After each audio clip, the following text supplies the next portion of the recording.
The real reason Jessi Draper's marriage shattered in under 24 hours comes down to a high-stakes, behind-the-scenes financial betrayal and a leaked private boundary agreement that completely exposed the cracks in her public relationship. According to rumors circulating across reality TV inner circles, speculation is rising that this sudden collapse wasn't a random emotional blow-up, but a calculated legal maneuver that completely caught her inner circle off guard.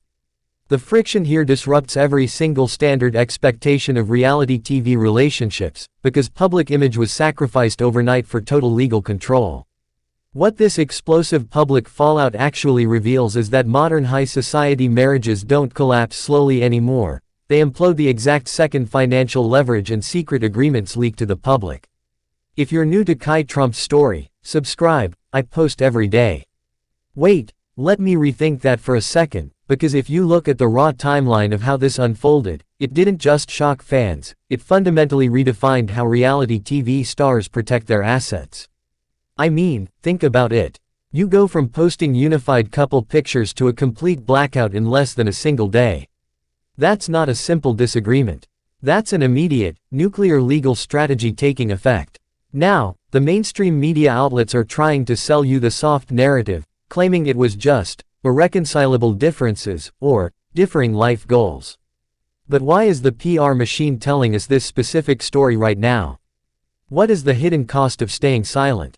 Here's my hot take. The media wants you focused on the emotional gossip because it distracts from the actual hidden betrayal. The reality is that someone in that inner circle leaked key details to gain leverage before the legal paperwork even hit the court desk. It was a preemptive strike, plain and simple. Look at how this compares to other high-stakes cultural implosions happening right now. It's similar to how Mr. Beast completely restructures digital media plays behind closed doors before the public ever catches on, or how Kai Cenat manages high-intensity public narratives in real time. When you analyze how public figures like Ariana Grande or even Kyle Cook navigate high-profile relationship drama, the pattern is identical. Whoever controls the initial leak wins the narrative war. Which leaves us asking the most dangerous question of all. Was this 24-hour destruction planned as a defensive exit strategy, or did a single unexpected betrayal force an immediate, irreversible collapse? Actually, if you look at it from this angle, I struggled with this one for a bit when the first news dropped, but here is what I found. When you track the timing of the social media wipes alongside the quiet legal filings, it becomes crystal clear. This wasn't a sudden heated argument in a living room. This was a systematic shutdown. Why would someone burn down a multi-year public brand in 24 hours? Because the financial or personal risk of staying attached for even one more day was higher than the fallout of a public split. Yeah, let's pause on that for a second. Have you ever noticed how fast people take sides the moment a reality TV marriage breaks? I want to ask you directly in the comments, do you think Jessi moved too fast to shut this down, or did she execute the ultimate self-preservation move before things got worse? Write your take down below, I'm reading through them. Every 60 seconds you look deeper into this, another layer of friction pops up. Look at the silence from the rest of the cast and high society peers. Nobody is defending the old narrative anymore. When a reality star's closest allies suddenly drop all public support, it means the evidence behind the scenes is undeniable. The marriage is dead reality isn't just a dramatic phrase here, it's an operational fact. I completely disagree with the tabloids framing Jessi as the sole victim or sole instigator here. That is a lazy broadcast take. In high society setups, nobody is completely innocent when a contract breaks. The media wants a clear villain, but the truth is usually two high-powered egos realizing that the illusion of their partnership was worth less than their individual independence. What we've learned from Jessi Draper's 24-hour marital collapse is simple: the era of dragging out broken marriages for television ratings is officially over.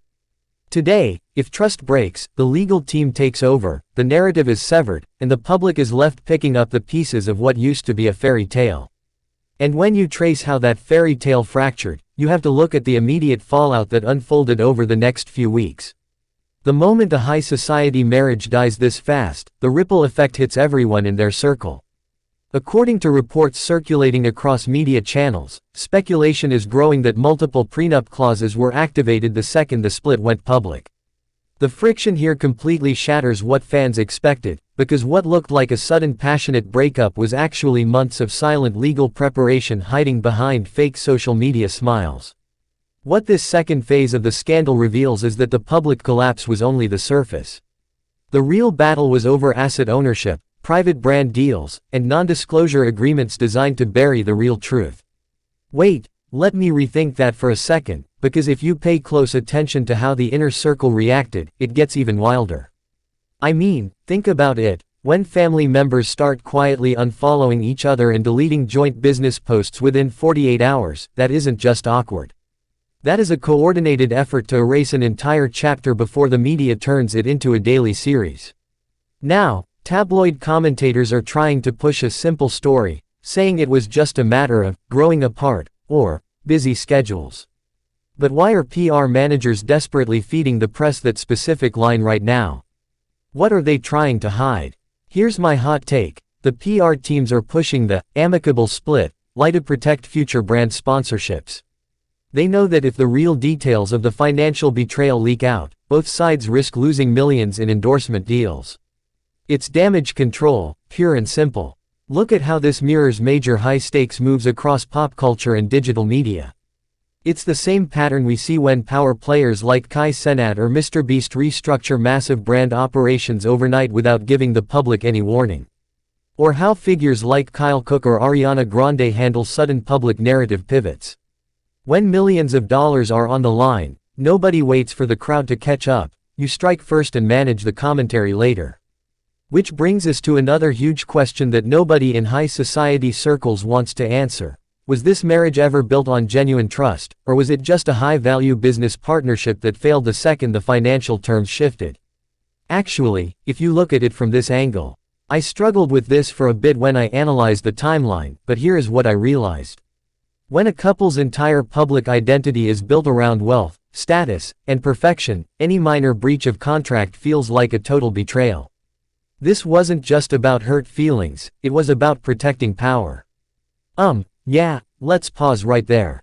Have you ever noticed how fast the internet moves on from one massive celebrity divorce to the next, while the actual people involved are left picking up broken pieces for years? Let me ask you straight up in the comments, do you think high society couples stay together for real love, or is it almost always a business agreement disguised as romance? Tell me what you think below, I want to read your thoughts on this.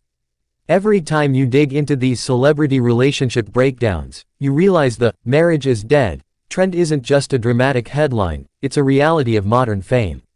When privacy disappears and financial stakes dominate every decision, traditional trust simply cannot survive under that pressure. I completely reject the idea that we should feel sorry for the PR machines spinning these stories. Tabloids want you to feel sympathetic so you keep clicking, but my perspective is simple. These public figures play high-stakes games with their personal lives, and when those games backfire, the truth deserves to be called out without any soft media filter.